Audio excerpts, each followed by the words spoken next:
सोभोदेरो तालका reporter जवार महबूब Ali सहतो।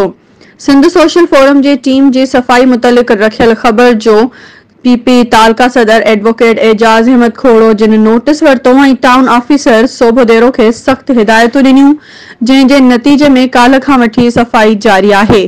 PP तालका सदर हिदायत कई त सफ़ाई सुथराई के यकीनी बणायो वञे। टाउन ऑफिसर सोभोदेरो शफ़क़त अली अब्बासी ऐं पीपी इंफॉर्मेशन सेक्रेटरी एहसान अली सहतो घिटिन में बीठल पानी जो जायज़ो वरतो ऐं अॼु ॿिए ॾींहुं बि काफ़ी हंधनि तां बीठल पानी निकाल कयो, जंहिंमें नाके ते गंबट ऐं मड रोड ते बीठल पानी मोटरनि ऐं पाइप वसीले निकाल कयो वियो, जॾहिं त सोभोदेरो सॻी रोड भागत पेट्रोल पंप जे साम्हूं बीठल पानी निकाल कयो वियो। कम हिन वक्त भी जारी आहे। उन मौके ते टीएमओ सफ़ाई अमले के सख्त हिदायतूं जारी कयूं त जल्द घिटिन ऐं नालिन जी सफ़ाई यकीनी बणायो। हिन मामले में कंहिं भी किस्म जी कोताही क़ाबिल बर्दाश्त न हूंदी।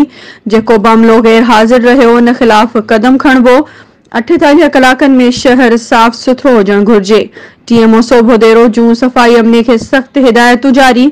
सिंध इहो भी चवण हो त हू पाण हर रोज़ सफ़ाई जे कमनि जो जाइज़ो वठंदो।